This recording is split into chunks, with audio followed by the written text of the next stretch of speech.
Pesadelos em Foco. Tudo começou com a suculenta, uma planta gorda, de folhas escuras e pontiagudas, que a senhora Carmen, do 5C, deixou na minha porta. Ela sempre me pareceu deslocada. Sorriso fixo demais, olhos que nunca piscavam no ritmo certo. Para dar vida ao seu cantinho, disse ela, a voz arranhada como folhas secas arrastadas pelo vento. A suculenta veio num vaso de barro cru, sem pintura, pesado e com uma terra escura que parecia compactada demais. Coloquei-a na prateleira da sala, sem dar muita importância. Nos primeiros dias, a planta pareceu normal. Talvez um pouco mais verde, mais viçosa do que o esperado, considerando que sou péssimo com jardinagem. Mas então, as coisas começaram a mudar. De forma sutil no início. Pequenos lapsos de memória. Onde eu deixei as chaves? Eu já tomei café da manhã? Eu tinha certeza de ter pago aquela conta, mas o aviso de cobrança chegou. Atribuí a rotina estressante ao excesso de trabalho. Depois, foram as emoções. Uma apatia crescente. Aquilo que costumava me trazer alegria, o pôr do sol visto da janela, a música que eu amo, as conversas com minha mãe, parecia perder o brilho. Tudo se tornava plano, sem cor. Eu me sentia como um robô executando tarefas, oco por dentro. Minhas conversas com minha mãe, que costumavam ser longas e cheias de risadas, tornaram-se curtas, superficiais. Ela percebeu. Você parece cansado, meu filho. Algo te preocupa? Eu dizia que não, que estava tudo bem. A culpa me corroía, mas a apatia era mais forte, me impedindo de expressar o que sentia. A suculenta, enquanto isso, crescia de forma grotesca. As folhas se tornaram quase negras, mais espessas, e pequenos espinhos afiados começaram a surgir nas bordas. Ela parecia irradiar um tipo de calor estranho, e o cheiro da terra úmida ficava mais forte à noite, um odor de algo em decomposição, doce e fétido. A tragédia se instalou quando minha mãe adoeceu. Rápido. Uma gripe forte que evoluiu para a pneumonia. Os médicos diziam que o corpo dela não estava respondendo ao tratamento como deveria. Eu ia visitá-la no hospital, mas era como se houvesse uma barreira invisível entre nós. Eu a via fraca, lutando para respirar, e sentia quase nada. A empatia, o amor profundo que eu sempre tive por ela, parecia ter sido drenado de mim. Eu repetia palavras de conforto mecanicamente, enquanto minha mente vagava, pensando em coisas banais. Ela faleceu numa terça-feira chuvosa. Eu estava ao lado dela, segurando sua mão fria. Senti uma pontada de dor, sim, mas foi efêmera, logo engolida pela névoa de apatia que me envolvia. O que me quebrou não foi a dor imediata da perda, mas a horrível constatação da minha própria ausência emocional naquele momento crucial. Eu não chorei no funeral. Não senti o luto que eu sabia que deveria sentir. Era como se uma parte essencial de mim tivesse morrido antes dela. Voltei para o apartamento, vazio e silencioso. A primeira coisa que vi foi a suculenta. Estava enorme, quase ocupando metade da prateleira.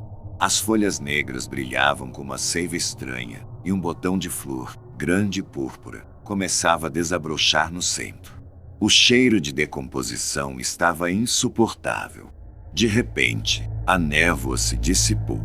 Não sei o que aconteceu.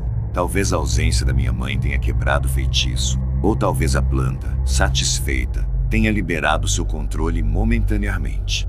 E a dor me atingiu.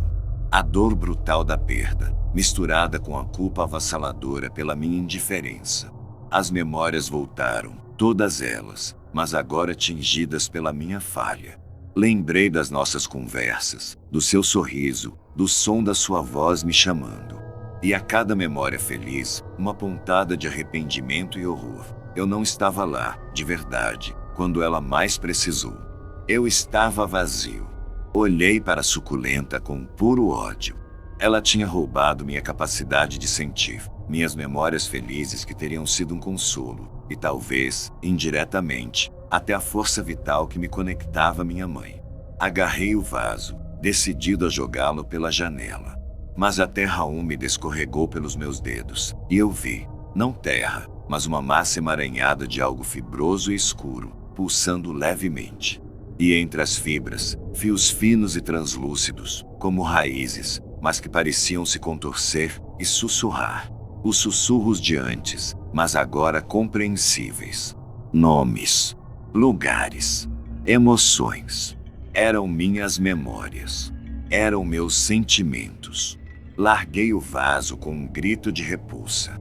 A flor púrpura se abriu completamente, revelando um centro úmido e brilhante que parecia um olho. Um olho escuro e profundo que me encarava sem piscar. E eu ouvi o riso da senhora Carmen vindo do corredor, um riso seco e arranhado, satisfeito. A suculenta ainda está aqui. Não consegui me livrar dela. A cada dia, ela parece um pouco maior, um pouco mais vibrante. E eu sou a casca vazia que sobrou. Minhas memórias são fragmentadas, minhas emoções são amortecidas. A dor da perda da minha mãe é uma ferida aberta, mas é uma dor distante, como se pertencesse a outra pessoa. A suculenta se alimenta da minha vida, lentamente, transformando minha existência em um luto perpétuo e sem sentimento. E a senhora Carmen? Ela apenas sorri quando me vê no corredor. Aquele sorriso fixo, os olhos sem piscar. E eu sei que ela sabe.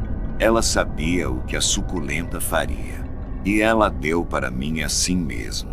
Para que a planta tivesse algo novo para consumir. Para que meu cantinho tivesse vida. A vida que ela roubou de mim.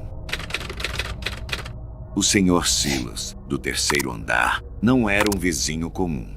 Morava lá há anos, um recluso que só víamos no elevador, sempre com luvas de couro grossas e um cheiro forte de solvente, algo mais. Algo metálico, rançoso. Uma tarde, ele bateu na minha porta. Não falava muito, apenas estendeu a mão enluvada, segurando um pedaço de material. Era grosso, flexível, de uma cor bege doentia e com uma textura que lembrava couro, mas era estranhamente irregular, cheia de pequenas protuberâncias e poros que pareciam se contrair se você olhasse fixamente. Para você, sua voz era baixa, rouca, como se não usasse há muito tempo. Protetor. Antes que eu pudesse dizer qualquer coisa, ele se virou e entrou em seu apartamento, a porta de metal batendo com um som final. Fiquei ali, com aquele pedaço de coisa nas mãos. Era pesado, e exalava aquele cheiro de solvente metal, mas também um calor sutil, orgânico, que me deixou inquieto. Joguei-o na minha bancada de trabalho, na sala. Pensei em me livrar daquilo, mas a curiosidade, ou talvez uma estranha inércia, me impediu. Por alguns dias, o pedaço de couro ficou lá, inerte. O cheiro diminuiu um pouco, mas o calor parecia persistir. Uma noite, trabalhando tarde, derrubei um pouco de cola forte na bancada. Tentei limpar rapidamente e, no desespero, agarrei o que estava mais perto para absorver o excesso, o pedaço de couro. Pressionei-o contra a mancha e, no instante seguinte, uma dor lancinante percorreu minha palma. Era como se centenas de agulhas incandescentes tivessem perfurado minha pele. Gritei e tentei arrancar aquilo, mas ele estava grudado, firmemente aderido à minha pele, a dor aumentando a cada puxão, como se estivesse arrancando camadas da minha própria carne. Aterrorizado, corri para o banheiro, enfiando a mão debaixo da água corrente. A água parecia ferver ao tocar o material, e a dor só piorou. Depois de minutos agonizantes, a dor diminuiu para uma queimação profunda e constante, e percebi que não conseguiria tirar aquilo sem me mutilar seriamente. O pedaço de couro agora era parte de mim, fundido à pele da minha palma. Nos dias seguintes, o horror se instalou. O material começou a se espalhar. Não rápido, mas inexoravelmente. A cada manhã, uma pequena margem a mais daquele tecido grotesco havia substituído minha pele normal. A sensação era de coceira profunda e dor surda no limite do avanço, como se milhares de pequenos filamentos estivessem crescendo e se entrelaçando sob a superfície. A pele normal recuava, deixando lugar para aquela coisa pálida, porosa e quente. O cheiro metálico e rançoso voltou, agora emanando diretamente da minha mão. Tentei esconder. Usei luvas, ataduras. Mas a mão parecia pesada, estranha, e a textura sob a atadura era repulsiva ao toque.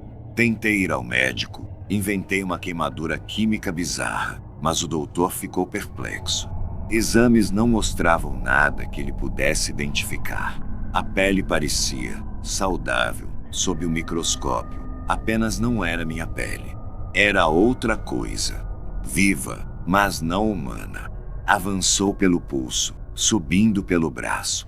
A textura mudou um pouco. No antebraço, as protuberâncias eram mais proeminentes, e os poros pareciam mais escuros, quase como pequenos orifícios. Perdi a sensibilidade nos dedos da mão afetada, substituída por um formigamento constante e a sensação de que algo se movia sob a nova superfície. Olhar para o meu próprio braço no espelho era um exercício de repulsa. Não era mais meu membro. Era um apêndice estranho, coberto por uma ede doentia. A noite se tornou um suplício. A área afetada pulsava com calor e uma dor latejante. Eu ouvia sons estranhos vindo dela, estalos suaves, murmúrios abafados, como se houvesse algo vivo preso sob aquela camada. Sonhava com tecelagens de carne, com agulhas grossas costurando meu corpo com fios de metal quente. O Sr. Silas me encontrou no corredor. Ele sorriu, aquele sorriso fixo e vazio. Seus olhos percorreram meu braço, e ele assentiu lentamente. Está funcionando, ele murmurou. A proteção. Ela se adapta. Seu cheiro era mais forte hoje, e por um instante, jurei ter visto algo na sua própria mão enluvada, uma protuberância estranha sob o couro gasto. O pânico se tornou constante. A ede chegou ao meu cotovelo, começou a subir pelo bíceps. Minha pele normal parecia mais fina, mais pálida nas áreas não afetadas, como se estivesse sendo esgotada. O reflexo no espelho era cada vez mais perturbador. O contraste entre minha pele e a coisa que a substituía era gritante, macabro. Eu não era mais eu. Estava me tornando isso. Hoje, a ede alcançou meu ombro. O cheiro é forte demais para esconder. A dor é constante, e os sons sob a superfície se tornaram mais claros. Um borbulhar baixo, um chiado úmido. Olho para minha mão, agora completamente coberta pela coisa. Não sinto calor nela, mas o calor emana dela. As protuberâncias parecem ter formado um padrão, como escamas rudimentares. E os poros, alguns parecem úmidos. Não sei o que é esse material, de onde veio, ou o que o Sr. Silas realmente faz no apartamento dele, com aquele cheiro e aquelas luvas. Mas sei que o pedaço de couro não era para proteção. Era uma semente, uma infestação. E está me consumindo, transformando-me em algo alheio, algo repulsivo. Olho para o meu rosto no espelho, ainda intacto, mas sei que é apenas uma questão de tempo. A ede está subindo pelo meu tronco. Logo, ela chegará ao meu pescoço, ao meu rosto. E então, não haverá mais eu. Apenas a coisa. A coisa que o Sr. Silas me deu. A coisa que agora me veste. E eu sei que ele está lá, no terceiro andar, trabalhando com seu material. Talvez esperando que eu esteja completo para o quê? Para me adicionar à sua coleção? Para me usar? Não sei. Mas a dor sob a ede aumentou, e o burburinho ficou mais alto. Está chegando. E a parte mais macabra é que, no fundo, posso sentir uma aceitação fria. Como se esta nova pele fosse meu verdadeiro estado. O estado para o qual fui destinado. Graças ao presente protetor do Sr. Silas. Eu não sabia o que pensar quando Dona Clara, a vizinha do quarto andar, bateu à minha porta com um embrulho nas mãos. Ela era uma figura peculiar no prédio, sempre com aquele olhar distante, como se visse algo além do que estava na sua frente. É um presente para você, meu bem, disse ela, entregando-me um pacote pesado envolto em papel pardo. Era da minha avó. Traz claridade. Antes que eu pudesse perguntar qualquer coisa, ela virou as costas e desceu as escadas, o eco dos seus passos sumindo no corredor. Desembrulhei o presente na sala. Era um espelho de bronze, do tamanho de um prato grande, com bordas entalhadas em padrões que pareciam letras antigas, mas não de uma língua que eu reconhecesse. O reflexo era estranhamente opaco, como se a superfície estivesse coberta por uma névoa fina. Pensei em pendurá-lo na parede, mas algo nele me incomodava. Talvez o peso, ou o jeito como ele parecia absorver a luz do ambiente. Acabei deixando-o sobre a cômoda do quarto, virado para baixo. Na primeira noite, sonhei com uma sala escura, onde o espelho flutuava no centro, brilhando com uma luz esverdeada. No reflexo, não era meu rosto, mas o de uma mulher que eu nunca vi. Seus olhos eram buracos fundos, e ela sorria com dentes tortos, apontando para mim como se me conhecesse. Acordei suando, com a sensação de que alguém estava no quarto. O espelho ainda estava lá, virado para baixo, mas juro que senti ele me observando. No dia seguinte, decidi examiná-lo melhor. Quando levantei, meu reflexo parecia errado. Não era só a névoa, meus olhos estavam mais fundos, minha pele mais pálida. Pisquei, e por um segundo, vi a mulher do sonho no meu lugar, seu sorriso se alargando. Larguei o espelho, que caiu com um estrondo, mas não quebrou. À noite, comecei a ouvir sussurros, como se alguém estivesse recitando algo atrás da parede. As palavras eram incompreensíveis, mas o tom era insistente, quase suplicante. Tentei devolver o espelho à Dona Clara, mas o apartamento dela estava vazio. O zelador disse que ela nunca existiu. O quarto andar estava desocupado há meses. Aquilo não fazia sentido. Eu a vi, falei com ela. Voltei para casa e notei algo novo. O espelho agora estava pendurado na parede do meu quarto. Eu não o coloquei lá. Os dias seguintes foram piores. O espelho parecia mudar de lugar sozinho, aparecendo no banheiro, na sala, até na cozinha. Meu reflexo continuava mudando. Às vezes, eu via a mulher do sonho. Outras, via versões de mim que não reconhecia, com cicatrizes ou expressões que nunca fiz. Comecei a evitar espelhos, cobrindo todos os do apartamento, mas o de bronze sempre reaparecia descoberto. Meus sonhos se tornaram mais vívidos, e neles, a mulher me mostrava coisas. Corredores sem fim, portas trancadas, e uma escuridão que parecia viva, pulsando como um coração. Uma noite, não aguentei mais. Peguei o espelho e o joguei no lixo do prédio. Voltei aliviado, mas ao abrir a porta do apartamento, lá estava ele, na mesa de centro, brilhando sob a luz da lua. Foi então que notei as entalhas na borda se movendo, como se as letras estivessem se reescrevendo. Toquei o bronze, e uma onda de frio subiu pelo meu braço. O reflexo mostrou a mulher novamente, mas agora ela estava fora do espelho, atrás de mim, no quarto. Virei-me, mas não havia ninguém. Quando olhei de volta, ela estava mais perto, seus dedos ossudos quase tocando o vidro por dentro. Tentei quebrá-lo com um martelo, mas o bronze não cedeu. Cada golpe fazia o apartamento tremer, e os sussurros ficavam mais altos, mais raivosos. Desisti e me tranquei no banheiro, mas ouvi passos do lado de fora, arrastados, como se algo pesado se movesse. A luz piscou, e no espelho do banheiro, que eu havia coberto, vi o reflexo do espelho de bronze, como se ele estivesse projetado ali. A mulher agora estava do meu lado no reflexo, seu rosto colado ao meu, sussurrando algo que eu não queria entender. Não sei quanto tempo fiquei lá, mas quando saí, o apartamento estava silencioso. O espelho de bronze não estava mais na mesa. Pensei que tinha acabado, mas então vi meu reflexo na janela. Não era eu. Era ela, usando meu rosto como uma máscara, sorrindo com aqueles dentes tortos. Tentei gritar, mas minha voz não saiu. Minha pele parecia estranha, como se não fosse mais minha. Quando toquei meu rosto, senti algo duro sob a carne, como bronze. Agora, evito qualquer superfície reflexiva. Não saio de casa.